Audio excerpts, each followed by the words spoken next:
Alors, rebonjour. Tout à l'heure, je vous ai dit bonjour avec ma casquette de coordinatrice de Spraton. Là, je reprends la parole avec celle de pédiatre à Necker. Et je remercie toute l'équipe locale, parce que je ne suis pas toute seule dans cette aventure, pour vous parler du deuxième problème fonctionnel important des enfants atteints de séquence de Pierre-Robin, qui sont les problèmes alimentaires. Alors, l'alimentation, vous savez que chez le bébé normal, ça se traduit au cours de la vie, par d'abord l'oralité primaire, donc les problèmes de tétée, de biberon, donc de réflexe de succion, déglutition, ventilation, puis ensuite d'alimentation à la cuillère, puis ensuite de comportement. On va aborder les trois successivement. Donc les troubles alimentaires concernent quasiment tous les enfants qui ont une séquence de Pierre-Robin, et principalement dans la partie primaire, c'est-à-dire la partie du biberon, tétée, réflexe de succion, déglutition, ventilation, pour des raisons que j'ai mis sur cette diapositive par ordre décroissant d'importance, qui explique les polices de plus en plus petites, parce qu'on est surpris que ça ne soit pas l'anatomie qui soit en première ligne, mais bien le fait que le trouble de succion-déglutition qu'on constate à la naissance est la continuité du trouble de succion-déglutition fétale, qui est pour beaucoup d'enfants la cause du Pierre-Robin lui-même. Et donc, j'allais dire, ce trouble, il est intrinsèque à la séquence, intrinsèque au syndrome.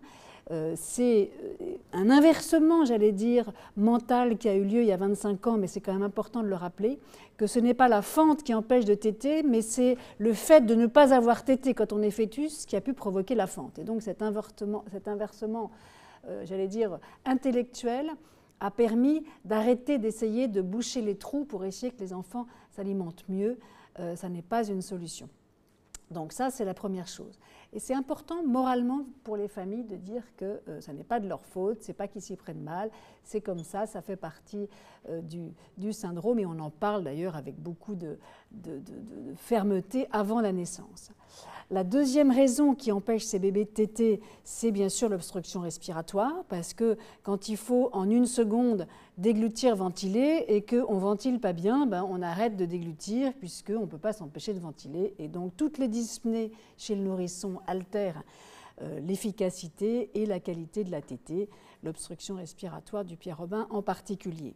Ce sont des enfants qui ont donc une motricité oro-ésophagienne de mauvaise qualité, donc plus de reflux que les autres, qui peut les gêner par l'impact d'inconfort que ça provoque.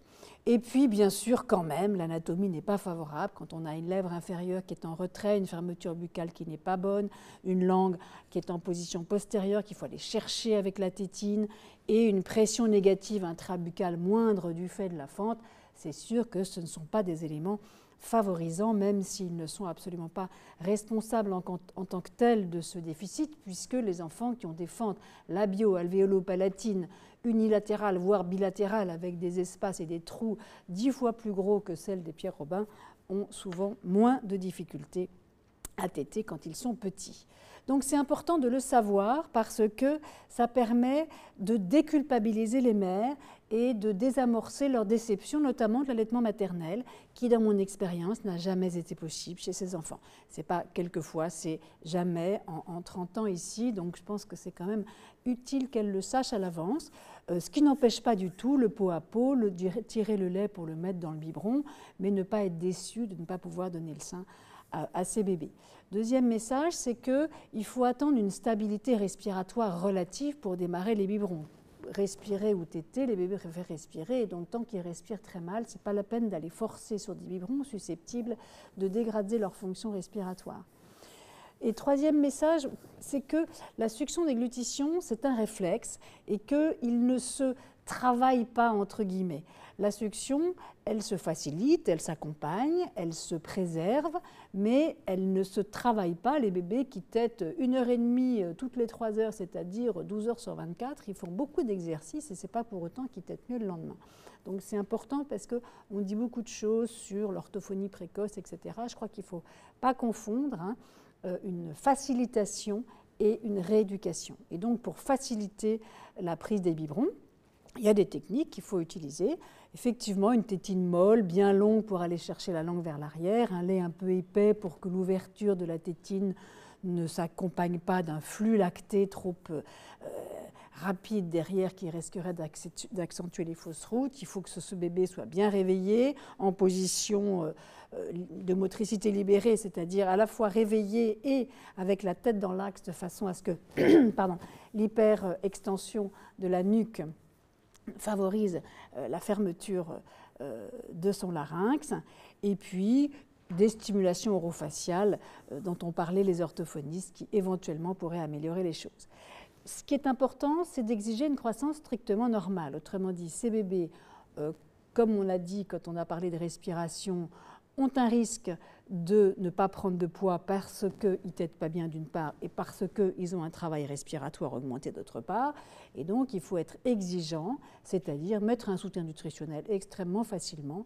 Et donc, quasiment 3/4 des bébés vont avoir un soutien nutritionnel sur sonde en complément des biberons, sans que ça soit considéré comme une complication ou comme très, très, très grave vis-à-vis des parents.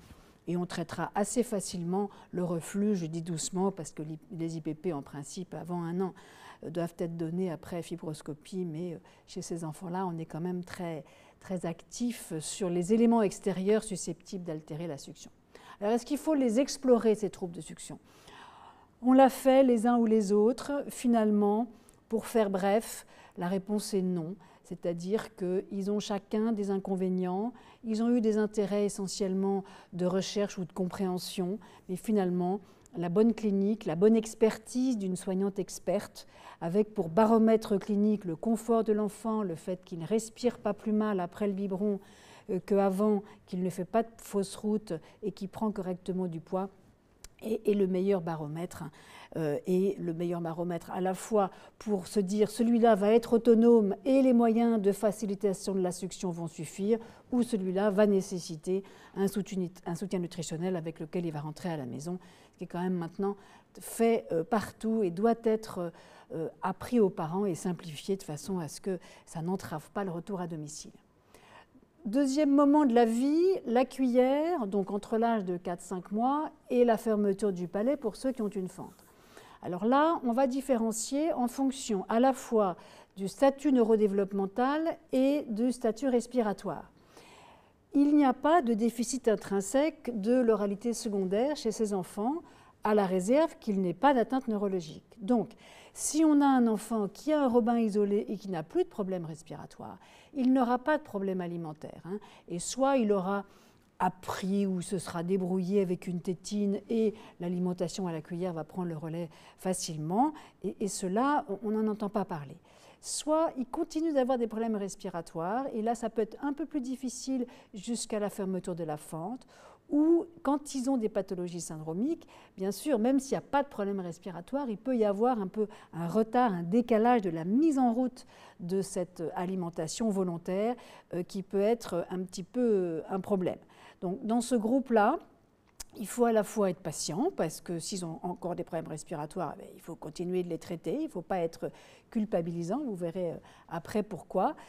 En revanche, il faut prévenir les parents qu'après la fermeture de la fente, quand il y en a une, là on va être un peu plus actif de notre côté, c'est-à-dire ne plus tellement regarder la courbe de poids pendant quelques semaines pour qu'il y ait un vrai bascule de leur capacité à s'alimenter à la cuillère après la fermeture de la fente, parce que la présence quand même d'un orifice entre la bouche et le nez va favoriser la remontée des aliments dans le nez, et pour les enfants sensibles, ça interrompt assez rapidement le repas quand on a la crème au chocolat qui vous coule par les narines, on le comprend aisément. Pour le dernier cas d'enfants qui vont à la fois avoir des problèmes respiratoires et de reflux importants et de troubles neurodéveloppementaux pour lesquels on sent que même palais fermé, ça va être difficile, eh bien il faut se dire que la sonde naso-gastrique aura son temps et qu'au décours, ou un peu avant ou un peu après, ça c'est très dépendant des cas, il va falloir envisager une chirurgie anti-reflux, une gastrostomie pour pouvoir avoir davantage de temps devant nous. Pour que les aliments ne remontent pas dans le nez, il ne faut pas qu'ils soient gardés en bouche. Pour qu'un aliment ne soit pas gardé en bouche, il faut que la texture soit fluide de façon à ce qu'il soit dégluti rapidement. Il faut que l'enfant soit content, que l'aliment soit apprécié. Et donc, là, les parents s'ajustent là-dessus. Mais si ça descend, ça n'a pas de raison de remonter, on peut dire. Alors, troisième temps et troisième type de difficulté alimentaire, ce qu'on appelle les troubles de l'oralité alimentaire ou les troubles du comportement alimentaire, c'est-à-dire est-ce que ces enfants finalement, une fois qu'ils sont guéris de leurs troubles fonctionnels de succion initiaux, une fois qu'ils sont guéris de leurs troubles respiratoires, une fois qu'ils sont opérés de leur fente, une fois qu'ils n'ont plus de sonde, de matériel dans la bouche, est-ce qu'ils vont avoir plus que les autres un comportement restrictif, sélectif, évitant, etc. Il y a un risque. Il faut savoir que c'est une pathologie fréquente en population générale. Nous, dans une évaluation récente, on pourrait dire qu'à peu près 30% des enfants atteints de séquence de Pierre-Robin vont avoir des difficultés ultérieures de ce type. C'est encore trop, il devrait y en avoir moins, mais ça a l'air d'être relativement le cas. C'est compréhensible par le stress endogène corporel qu'ils ont vécu, par l'anxiété extérieure qui est très actrice de ces difficultés ultérieures. Ça survient probablement chez des enfants plus sensibles que d'autres sur le plan sensitif et sensoriel. On en parlait à propos des chirurgies qui accentuent leurs difficultés sensitives et sensorielles endobuccales. Et bien sûr, chez les enfants qui ont des troubles du neurodéveloppement, parce qu'il y en a certains chez qui le repas ne prend pas sens, en fait. Ils sont nourris. Ceux-là, on a des difficultés de sevrage de nutrition de soutien parce que, bon, ils ne sont pas assez malins, j'allais dire, pour que le repas prenne sens. Voilà, ça nécessite d'être préventif parce qu'on ne peut pas avoir d'action réellement préventive sur le trouble du neurodéveloppement, mais en tout cas, sur les aversions sensorielles, on peut. Voilà. Je change de chapitre parce qu'il fallait qu'on en parle au cours de la même pastille de ce Robin Learning, le parcours de soins. Le parcours de soins jusqu'à l'âge adulte, il faut comprendre pourquoi. Et souvent, quand les enfants vont bien, ils ne savent pas très bien pourquoi ils reviennent. Et d'ailleurs, souvent, ils ne reviennent pas. Et c'est important d'essayer de leur expliquer tôt pourquoi est-ce qu'il faut qu'ils reviennent. Les objectifs sont doubles. Le premier, c'est de confirmer le diagnostic. Et vous avez vu ce matin que la génétique laisse quand même encore un doute sur le caractère isolé de la séquence de Pierre-Robin pour certains. Donc on a besoin d'une évaluation pédiatrique au moins jusqu'à 18 mois pour affirmer ce diagnostic. Quand on est isolé à 18 mois, on le reste en général pour la suite de sa vie. Mais dans le groupe des Robins associés, eh bien, il y en a qui finalement se développent avec des petites difficultés pour lesquelles revoir le généticien, reconsidérer le diagnostic est utile. Et puis, quand on a une difficulté fonctionnelle et qu'on va mieux, on s'y habitue. Et donc, que ce soit le médecin traitant ou les familles, peuvent avoir une certaine bienveillance pour un trouble fonctionnel que nous, pédiatres, qu'on voit tous les 2 ans, on constate. Et du coup, ce n'est pas inutile parce que c'est un regard un peu extérieur. Et cette fonction, je veux dire, maintenant, ces enfants, il y a 30 ans, ils mouraient, ils avaient des retards intellectuels. On disait, maintenant, c'est beaucoup plus fin, mais c'est beaucoup plus exigeant aussi. On veut des très bons résultats à long terme. Hein. Donc, une phonation difficile, un menton pas terrible à l'adolescence, c'est des choses qui peuvent paraître modestes. D'ailleurs, souvent, ils n'ont pas très envie qu'on les embête parce que, et fort heureusement, ils s'aiment comme ça, entre guillemets, mais nous, on peut avoir un peu envie de leur dire, écoute, à ta place, voilà ce qui est possible. Tu fais pas, mais je t'informe de ce qui est possible, et ce jusqu'à l'âge adulte. Ça, c'est les objectifs. Et puis, notre mission quand même, hein, c'est pour ça qu'on aime bien indiquer ce parcours de soins jusqu'à l'âge adulte, il a pour but qu'il y ait une équité de tous les enfants pour la prise en soin du Pierre-Robin sur le territoire national et ultramarin. Je précise ultramarin parce qu'on n'est pas encore très bon pour que ce soit partout pareil, y compris très loin, parce que voilà, ça fait partie de l'objectif des centres de référence et du réseau, et que du coup, si on donne un parcours de soins écrit, comme vous allez voir dans 2 secondes, ça donne un guide à tout le monde. Ce parcours de soins, il est donc minimal et indispensable pour les enfants qui ont un Robin isolé, et donc on peut dire que la surveillance du point de vue pédiatrique, sommeil, développement, s'allège à 18 mois. Au début, c'est quasiment trimestriel. Et ensuite, on peut dire 1 an jusqu'à 3 ans. Et à partir de l'entrée à la maternelle, quand vraiment ils vont bien, il faut que ce soit minimum tous les 3 ans, en plus du reste. Hein. Ça veut dire entrée en maternelle, entrée en CP, etc. À chaque grande étape de changement scolaire, on va dire. Les ORL, on a vu tout à l'heure, hein, donc le professeur Le Boulanger a même dit, au début, hein, il faut que ce soit annuel, et puis ensuite tous les 2 ans jusqu'à l'âge adulte. Les chirurgiens maxillofaciaux avec les gens qui travaillent avec eux, c'est-à-dire orthophonistes, orthodontistes, quand il y a une fente, ont cette culture de surveillance à long terme. Donc ça, c'est souvent ce qui est correctement fait ou le mieux fait, parce que effectivement, il y a besoin de regarder les appareils dentaires, etc. Et du coup, mais certains peuvent échapper au suivi. Hein, donc il faut faire attention sur le plan à la fois phonatoire et orthodontique, que ce soit annuel également jusqu'à l'adolescence.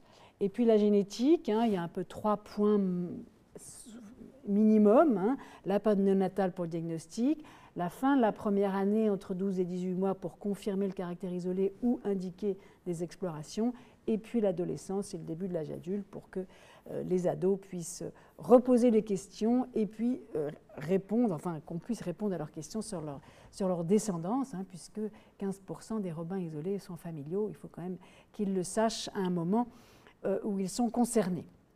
Ce suivi sera plus dense, je ne le détaillerai pas parce qu'il est très individu-dépendant, chez ceux qui ont des séquences de Pierre-Robin syndromiques ou associées. Je mettrai juste en valeur le suivi ophtalmo et orthopédique des sticlaires, puisque c'est 30% des associés, et puis bien sûr ceux qui ont des problèmes de déficience intellectuelle et neurologique avec le neurologue et les gens qui vont s'occuper d'eux en MPR. Dans un document dont vous reparlera sans doute Delphine Bissac, ce parcours de soins peut-être mieux que minimal, hein, a été écrit dans un document que vous aurez en PDF dont les pages passent toutes seules juste après ce topo, sera intercalé. Hein, c'est un document où les parents peuvent justement comme ça cocher, avoir des dates, des noms, des numéros de téléphone pour se souvenir des choses parce qu'ils voient beaucoup de monde au début. Et nous, ça nous paraît simple de savoir qui est l'ORL, qui est l'orthophoniste, qui fait quoi quand, mais pour eux, ce n'est pas simple, et donc on a écrit ça dans ce document destiné aux parents. Voilà, le passage à l'âge adulte, on est parti de la néonatologie. Les médecins référents qui s'occupent beaucoup de ces enfants au début sont souvent néonatologistes. Sur les néonatologistes, on est adulte à 6 ans en général pour un néonatologiste, mais il faut ensuite qu'ils passent le relais, soit qu'ils continuent, soit qu'ils passent le relais à des pédiatres qui vont jusqu'à l'âge adulte, puisque c'est un âge où les ados sont à la fois demandeurs, ils vont perdre entre guillemets le médecin référent pédiatrique qui va les aider pour savoir qui fait quoi, quand, où. Il est plus utile chez l'adulte qui a un robin isolé, pour lesquels l'expert spécialiste, qui lui n'a pas de finitude, autrement dit, ils ont toujours les ORL, les chirurgiens maxillofaciaux, ont leurs correspondants adultes avec lesquels ils travaillent et même peuvent donner des avis chez l'adulte. Il y a moins la scission pédiatrique que nous avons. Mais pour ceux qui vont avoir des robins non isolés, c'est un vrai problème parce qu'il n'y a pas l'équivalent de notre rôle d'interniste polyvalent. Les internistes adultes ne s'intéressent absolument pas aux problèmes polymalformatifs et c'est souvent soit le neurologue, soit le généticien qui fait un petit peu ce travail de médecin coordonnateur, de chef d'orchestre, comme disent les familles chez l'adulte. Voilà, pour pouvoir être bon dans cette transition, et c'est un vrai effort qu'on a tous à faire en France, il faut investir ces espaces transition. On en a parlé l'année dernière à la journée nationale du réseau Tête-Cou, et c'était remarquable, hein, que ce soit la suite, la part, j'ai pris quelques exemples, mais il y en a, et c'est important que les familles le sachent et puissent aller dans ces lieux pour pouvoir être aidées dans ce passage difficile de l'âge adulte. Voilà un parcours de soins du prénatal à l'âge adulte.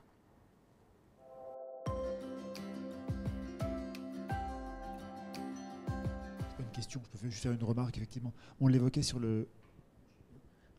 pour le suivi ORL. Donc effectivement, tous les 2 ans, c'est vraiment le strict minimum. Et parfois, c'est beaucoup plus dense. Il faut que les familles s'apprêtent éventuellement, s'il y a un pépin, à ce qu'on les revoie beaucoup plus souvent. Parce que des aérateurs, ils se bouchent, ils tombent, ça se rétracte, on intervient, on les suit, on repose les aérateurs, etc. etc., etc. Voilà, c'est une évidence, mais ça peut être des fois beaucoup plus dense. Et ce, encore une fois, jusqu'à l'âge adulte, c'est très important. Alors j'avais peut-être une question un peu naïve. Je me suis posé la question de savoir comment est-ce qu'on pouvait prendre en charge les enfants qui avaient justement des troubles de l'oralité liés à des appréhensions, de l'anxiété, etc. quelle était l'approche du coup Alors, c'est un sujet vaste parce qu'il dépasse le Pierre-Robin. Hein. Il est vrai de tous les enfants qui ont subi des choses quand ils étaient à l'hôpital, quand ils étaient petits. Une des stratégies, la première, c'est de clarifier avec les parents le pourquoi. C'est extrêmement important. C'est flou, les parents s'angoissent. Moins ils mangent, plus les parents s'angoissent. Plus ils s'angoissent, moins ils mangent. Hein. Donc, ils sont dans un cercle vicieux épouvantable. Donc, déjà, on pose et on traduit le comportement de l'enfant. Ce qu'il a subi, pourquoi est-ce qu'il a réagi comme ça, pourquoi est-ce que les parents insistent, de quoi ont-ils peur. Quand ils disent « mais c'est bon, c'est bon, c'est bon », la subjectivité du caractère bon, on explique qu'une bouche c'est extrêmement sensible et que quand on a subi des choses désagréables, elle peut devenir complètement ça peut être une aversion au lieu que ce soit un plaisir. Donc déjà ça fait partie d'une... L'énorme stratégie, c'est d'abord de poser les valises et d'expliquer ce que l'on sent et que les parents le comprennent. Et ensuite, ça dépend un tout petit peu de ce qui domine. C'est beaucoup une prise en charge, à la fois corporelle, donc c'est beaucoup le psychomotricien qui va détendre l'enfant, qui va le désensibiliser, on va rouler, bouler, jouer. En fait, revivre ce qu'un bébé normal vit quand il passe d'une succion agréable à une cuillère agréable, à des gâteaux agréables, tout ça, c'est comme un petit chat roulé bouler. Et c'est repasser par tout ça pour qu'il puisse réexpérimenter en fait des choses positives avec son corps et avec sa bouche. Et ensuite prendre en charge le lien parent-enfant, qui est très souvent stressé par cette histoire-là. Et cet enraidissement est un cercle vicieux. Donc, si les mères sont angoissées, qu'elles aillent faire du yoga, de la psychothérapie, de la peinture sur soi ou du tai chi ou de la boxe, mais quelque chose qui permette qu'elles ne projettent pas leur anxiété dans l'alimentation, qui est un lieu de projection de l'angoisse qui est énorme, c'est normal. C'est des mères nourricières, hein, donc un enfant qui ne mange pas, tout de suite, les mamans sont culpabilisées. Et en plus, elles ont eu un enfant qui a un Pierre-Robin, et en plus, elles n'ont pas su, et en plus, on leur a dit que ça devait bien se passer, et ça ne se passe pas bien. Donc, on déculpabilise, on prend en charge l'un l'autre, donc on essaie de limiter le stress extérieur et limiter le stress endogène passé de l'enfant. Mais c'est pas facile.